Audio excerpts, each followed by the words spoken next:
सो आज डेट हो रहा है 21st ऑफ मार्च और इसी मंथ में, मार्च के मंथ में I have took a trade जिसमें almost I am positive now 39%, almost 40% के अराउंड मेरा प्रॉफिट उसमें चल रहा है। When the overall market is down I would say 20-25% जब नीचे चल रहा है तो so the thing is this is not कि फर्स्ट डे से प्रॉफिट बनने लगे थे या फिर फर्स्ट डे से इतना अच्छा मैं ट्रेड करता हूँ, सारे ट्रेड्स में 40-45% प्रॉफिट बनता है, नहीं ऐसा नहीं होता है। Why I am creating this video is because अभी जो भी मैं कर रहा हूँ ठीक कर रहा हूँ। Now I have the confidence, now I have the system, now I have everything कि एक अलाइन अगर मैं सब कुछ कर दूँ तो आई कैन मेक मनी। अगर मेरे पास बड़ा कैपिटल, अच्छा कैपिटल रहता है तो I can make a decent amount of money on that capital, I can generate a return. But the thing is why I am creating this video is कि अगर मुझे फिर से स्टार्ट करना पड़ता एंड वाई आई थॉट कि इसके ऊपर एक वीडियो इंपॉर्टेंट है because I see a lot of people, मेरे कॉलेज में ही मेरे दोस्त या फिर अराउंड मी जो मैं ट्रेडर्स से बात करता हूँ, my daily job is to talk to traders and to solve their problem. तो मैं जब उनसे बात करता हूँ तो आई गेट टू सी कि काफ़ी लोग ना बहुत जगह से, कहीं यूट्यूब से, कोर्सेज से, 5,000-10,000 के कोर्सेज लेके, मेंटरशिप से, यूट्यूब से, इधर उधर इंस्टाग्राम से, हर जगह से वो नॉलेज अपने अंदर भरते जा रहा है ट्रेडिंग को लेके। ऑप्शंस बाइंग भी कर रहा है, ऑप्शन सेलिंग भी कर रहा है, फ्यूचर्स में भी ट्राई कर रहा है, इक्विटी में भी ट्राई कर रहा है एंड एक प्रॉपर सिस्टम नहीं है किस तरीके से एक प्रॉफिटेबल सिस्टम बना सके, एक at the end of the month, at the end of the year एक छोटा सा उसमें से प्रॉफिट बन सके। So the thing is this, in this video I am going to talk about step by step process, ठीक है। wherever I am today I don't need to prove anything, but जो भी मैं प्रॉफिट्स बना पा रहा हूँ, right, if you have been watching my videos since long तो आपको आइडिया है। तो why I been creating this video, तो अभी तक मैं अपनी ट्रेडिंग जर्नी में A to Z जहाँ पे भी मैं आया हूँ तो वो सिंप्लीफाई अगर मैं व्हेन आई लुक बैक, ठीक है, तो मैं 4 साल की ओवरऑल जर्नी को देखता हूँ तो मुझे लगता है कि मैंने जो गलतियाँ, ऑब्वियसली जब आप अपनी पूरी जर्नी को देखते हो तो यू रियलाइज कि अगर मैं इन सब चीज़ों को नहीं करता तो वेयर आई एम टुडे मैं यहाँ पे जल्दी पहुँच जाता, ये रिजल्ट मुझे जल्दी देखने को मिलता। So the purpose of this video is to simplify that process. अगर आप इन चीज़ों को without having anything in mind, ठीक है, अगर आप सिर्फ इन चीज़ों को कंसिस्टेंटली डिसिप्लिन के साथ स्टेप बाय स्टेप फॉलो करते हो, सो आई वुड से कि आपको बहुत चीज़ें देखने की जरूरत नहीं है, बहुत तरीके का दिमाग को रॉकेट साइंस लगाने का जरूरत नहीं है। You will start generating profits not from the first day obviously, but हाँ 3 महीने, 4 महीने, 5 महीने के बाद आपको जैसे जैसे एक्सपीरियंस आते जाएगा, जैसे जैसे आप मार्केट, अलग अलग मार्केट सिचुएशंस देखते जाओगे, you will start generating profits. So start करते हैं वीडियो को और मैं आपको बताता हूँ स्टेप बाय स्टेप, ठीक है। 3 स्टेप्स, अराउंड मैं 4 स्टेप्स में बताऊंगा कैसे अगर मेरे को स्टार्टिंग से स्टार्ट करना होता तो आई वुड हैव स्टार्टेड। तो यहाँ पे चलता है and do you know what, ये मेरे लिए ना अब मुझे after 4 years this complete trading looks like, मतलब मुझे ये एक प्रॉपर पूरा फनल लगता है। फनल मतलब at the bottom of the funnel यहाँ पे 10% ऐसे लोग होते हैं जो कि प्रॉफिटेबल होता है, जो कि मार्केट से पैसे बना रहे होते हैं, लेस और ज़्यादा it is according to them कितना रिस्क क्या लेते हैं। बट 10%, लेस देन 10% पीपल होता है जो मार्केट से पैसे बना रहे होते हैं। 90% जो लूजिंग ट्रेडर्स होता है they are within this funnel. Funnel का स्टार्ट कैसे होता है एंड मैं किन किन प्रोसेस को स्टार्टिंग से अभी मेरे को लगता है अगर मैं फॉलो करता तो मैं जल्दी इन 10% में आ चुका होता। So the first thing is knowledge. यहाँ पे नॉलेज का क्या मतलब होता है? नॉलेज मतलब कुछ भी, candle stick, support, resistance, basics knowledge जो होता है, मार्केट कैसे वर्क करता है, प्राइस कैसे मूव करता है, सप्लाई एंड डिमांड का इंपॉर्टेंस क्या है, लाइक मार्केट एनवायरनमेंट का क्या इंपॉर्टेंस है, बेसिक नॉलेज। मार्केट में कितने टाइप के इंस्ट्रूमेंट्स होते हैं, कितने टाइप के ट्रेडिंग होते हैं, कौन स्विंग ट्रेडिंग कितने दिनों के लिए होता है, मोमेंटम ट्रेडिंग में आप क्या कैच करते हो। तो एक ओवरऑल एक आइडिया जिसको हम बोलते हैं नॉलेज लेना। तो 90% जो ट्रेडर्स होते हैं उनमें ओवरऑल 100% में नॉलेज तो ये होता ही है। नॉलेज मतलब वो यूट्यूब से, कोर्सेज से, मेंटरशिप से, हर जगह से वो सीख लेता है। बट दिस इज ट्रू कि knowledge equals to not money in trading. आपके पास कितना भी बेस्ट नॉलेज हो बट फिर भी आप पैसे नहीं बना पाओगे, आई फील, क्योंकि नॉलेज तो मेरे पास ऑप्शंस का भी है भाई, मैं ऑप्शंस में पैसे नहीं बना पाया। ऑप्शन सेलिंग का भी मेरे पास नॉलेज है। आई वुड नॉट से ऑप्शन सेलिंग में मैं बहुत अच्छे से ट्राई करता तो I would have generated returns. Option buying में मेरे पैसे नहीं बने, ओवरऑल बनता था फिर से लॉस हो जाता था। तो ऑप्शन बाइंग में मेरे से पैसे नहीं बने, right. Moving to the like मेरे पास नॉलेज था बट पैसे नहीं बने, so that I would say कि knowledge equals to not money. तो उसमें क्या होता है ऑप्शंस बाइंग में और इक्विटी में मैं क्यों अच्छा रिटर्न जनरेट कर पा रहा हूँ? The reasons are very simple. तो नॉलेज के बाद जो सेकंड थिंग आता है that is system. First phase अगर मैं अब स्टार्ट करता तो यहाँ से स्टार्ट करता, मेरे को एक ओवरऑल नॉलेज आ गया है। फॉर द फर्स्ट 2-3 मंथ्स में नॉलेज गैदर करता, एकदम बिगनर से मैं स्टार्ट कर रहा हूँ जिसको बिल्कुल नॉलेज नहीं है।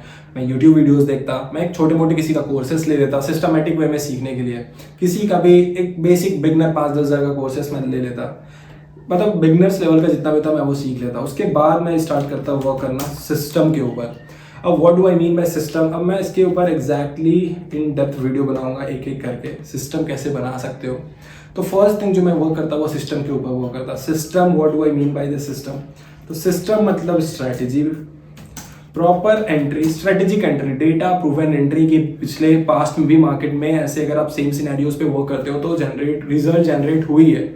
Based on that data proven entry बनाता, मैं कहाँ पे एग्जिट करने वाला हूँ, मेरा स्टॉप लॉस कितना होने वाला है और मेरा टारगेट मैं कहाँ पे बुक करने वाला हूँ।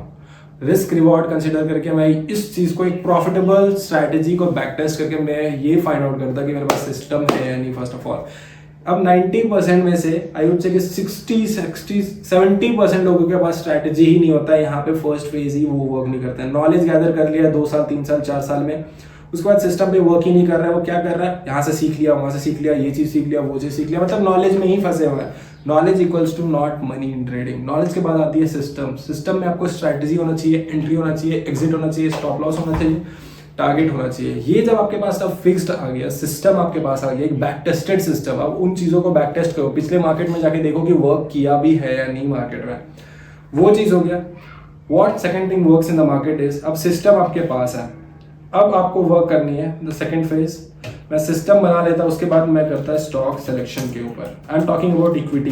क्यों मैं करता स्टॉक सिलेक्शन के ऊपर, मेरे पास चलो ये तो पता है मुझे कि मुझे बाई कहाँ पे करना है, मुझे सेल कहाँ पे करना है, एग्जिट कहाँ पे करना है, टारगेट बुक कहाँ पे करना है। बट मार्केट में 4-5 हज़ार स्टॉक्स हैं, मैं मोमेंटम ट्रेडर हूँ या फिर कोई भी तरीके का मैं ट्रेडिंग करता हूँ। अब मैं डेली 4-5 हज़ार स्टॉक्स को तो मैं देख नहीं सकता।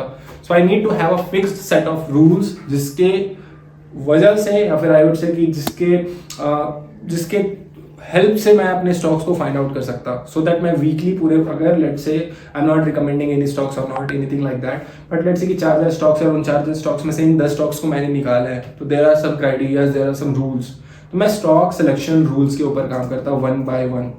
मेरे पास स्टॉक सिलेक्शन रूल्स आ गए प्रॉपर, मुझे पता है कि अब मुझे 4,000 स्टॉक्स में से किन स्टॉक्स को ढूंढना है, किन में मुझे ट्रेड करना है।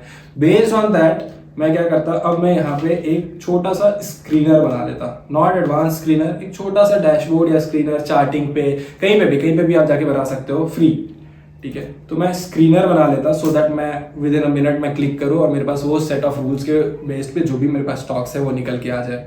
अब उनमें भी 100-200 स्टॉक्स आते तो मुझे ये भी रूल्स बनाने पड़ते कि कैसे प्रायोरिटाइज करना है स्टॉक्स को। आउट ऑफ 100 स्टॉक्स मुझे कौन से 5-10 स्टॉक्स बेस्ट निकालना है जिसमें मोमेंटम आ सकता है। तो स्क्रीनर के बाद मैं अपने प्रायोरिटीज,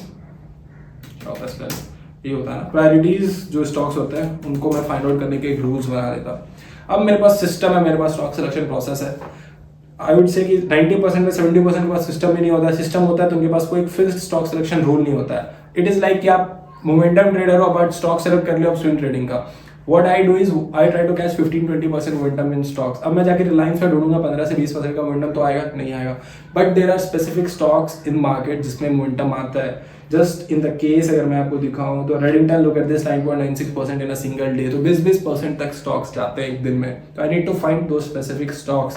सिस्टम आ गया, सिस्टम के बाद लोग के पास अगर लेट्स से कि 70% लोग के पास तो सिस्टम भी नहीं है। अब सिस्टम है उन 30% के पास, तो उन 30% लोगों में भी आई वुड से कि 15% लोगों के पास स्टॉक सिलेक्शन रूल्स नहीं होता है, कोई भी फिक्स्ड रूल्स नहीं होता है। अब आपने स्टॉक सिलेक्शन रूल्स बना लिया तो अब आप आ गए 15% लोगों में। रेस्ट ऑफ द 15% जो कि प्रॉफिटेबल नहीं है, अभी भी लोगों को लग रहा है सिस्टम है मेरे पास, स्टॉक सिलेक्शन प्रोसेस है, तो अब मैं प्रॉफिटेबल क्यों नहीं हो रहा हूँ। रीजन मैं आपको बताता हूँ। ये होता है third phase. System stock selection से पैसे बना लूंगा मैं, पैसे बनाना इजी है, पैसे मेरे स्टार्टिंग में ऑप्शन बाइंग में भी बन जाते थे। सो जो सबसे ज्यादा डिफिकल्ट फेज होता था वो होता था कि मैं उन प्रॉफिट्स को बचाऊं कैसे, क्योंकि अगर प्रॉफिट्स बचेंगे नहीं तो कैपिटल ग्रो नहीं होगा, और कैपिटल ग्रो नहीं होगा तो इट इज लाइक कि मैं 3 मंथ में 5 लाख रुपए कमाया, फिर अगले 3 महीने में मैं फिर से 5 लाख का लॉस कर दिया, तो अल्टीमेटली 6 महीने के बाद तो मैं जीरो नेट टू नेट पे ही हूँ। मैं 6 महीने तक अपना एफर्ट्स टाइम सब कुछ लगाया, कोई रीजन नहीं। अब लोग बोलेंगे एक्सपीरियंस मिला, नॉलेज मिला, भाई एक टाइम के बाद आपको नॉलेज सफिशिएंट हो जाता है। नॉलेज आपको नहीं चाहिए, आपको पैसा चाहिए। घर चलाने के लिए नॉलेज नहीं चाहिए, घर चलाने के लिए पैसा चाहिए। पैसे है तो माइंड पीस रहता है, आप सही से करोगे। पैसे नहीं है, लॉसेस हो रहे 6 महीने के बाद आप देखोगे यार मैं तो फिर से उसी लेवल पे आ गया, फ्रस्ट्रेशन सोचो किस लेवल का चला जाएगा। इंपॉर्टेंट इज पैसे को बचाए कैसे। So for that the third phase जिस पे मैं वर्क करता that was risk management model. Risk management model क्या होता है? रिस्क मैनेजमेंट, अरे यार, रिस्क मैनेजमेंट मॉडल क्या होता है? रिस्क मैनेजमेंट मॉडल इज कि अब मुझे ये करना था कि मैं स्टॉक्स, मुझे पता है कि इसमें ट्रेड करना है, कहाँ पे ट्रेड करना है। अब जो मैं प्रॉफिट्स बना रहा हूँ उनको सेव कैसे करूँ और इनको एक छोटे कैपिटल को मैं over the period of time में ग्रो कैसे करूँ। ठीक है, तो रिस्क मैनेजमेंट मॉडल को अगर मैं इन डेप्थ में बताऊं तो इसमें और मैं करता कि पर ट्रेड में रिस्क कितना लेने वाला हूं। मैं अगर लेट से कि एक स्टॉप लॉस 3% का ले रहा हूं, तो अगर मैं वो मेरा स्टॉप लॉस हिट होता है तो मैं ओवरऑल पूरे कैपिटल का कितना परसेंट लूज करूंगा, एक ट्रेड में कितना कैपिटल डालना चाहिए। कैपिटल मैनेजमेंट में बोल रहे हो, मैं रिस्क मैनेजमेंट में ट्रेड मैनेजमेंट के बारे में भी थोड़ा देखता कि मैं एक साथ कितने ट्रेड्स को मैनेज कर पा रहा हूँ। एंड उसके बाद जो सबसे एडवांस कॉन्सेप्ट आता है वो आता है कि अपने चलो प्रॉफिट्स तो अब लाइक स्टॉप लॉस सब कुछ अब मेंटेन करने लगे, बट द थिंग इज आप कैपिटल को ग्रो कैसे करें। प्रॉफिट जब एक्यूमुलेट हो रहा है तो उसको कंपाउंडिंग को कैसे वर्क कराए, उसके लिए रिस्क मैनेजमेंट मॉडल, उसके लिए रिस्क मैनेजमेंट रूल्स में बनाता। तो नो वरीज, ये एक ओवरव्यू था कैसे मैं स्टार्ट करता। इफ इट्स पॉसिबल तो मैं एक एक करके बनाऊंगा कि सिस्टम कैसे बना सकते हो आप, एक एग्जांपल भी स्टॉक सिलेक्शन रूल्स का एक एग्जांपल और कैसे बना सकते हो आप, रिस्क मैनेजमेंट मॉडल का एक रूल और एक एग्जांपल मैं आपको बता दूंगा। सो आई थिंक कि ये वीडियो के लिए थोड़ा ऊपर से रखते हैं, ओवरऑल ज़्यादा इसको हेवी नहीं करता है। And so I believe this was all for you in this video. I hope आपको थोड़ा सा जो लिमिटिंग बिलीव्स हैं नॉलेज को, कि बहुत ज़्यादा नॉलेज चाहिए वो चाहिए, कुछ भी नहीं चाहिए भाई। आपको एक सिस्टम चाहिए जो कि वर्क करता हो मार्केट में, जिस पे आप पे कॉन्फिडेंस हो, आपको पता हो कब आपको ट्रेड करना है, आपको पता हो कब आपको ट्रेड नहीं करना है, मोर देन इनफ। उसके अलावा आपको और कुछ नहीं चाहिए मार्केट में। So this all for do in this video. Thank you so much for watching this video. Stay tuned for the next video. Till then, take care. Bye bye.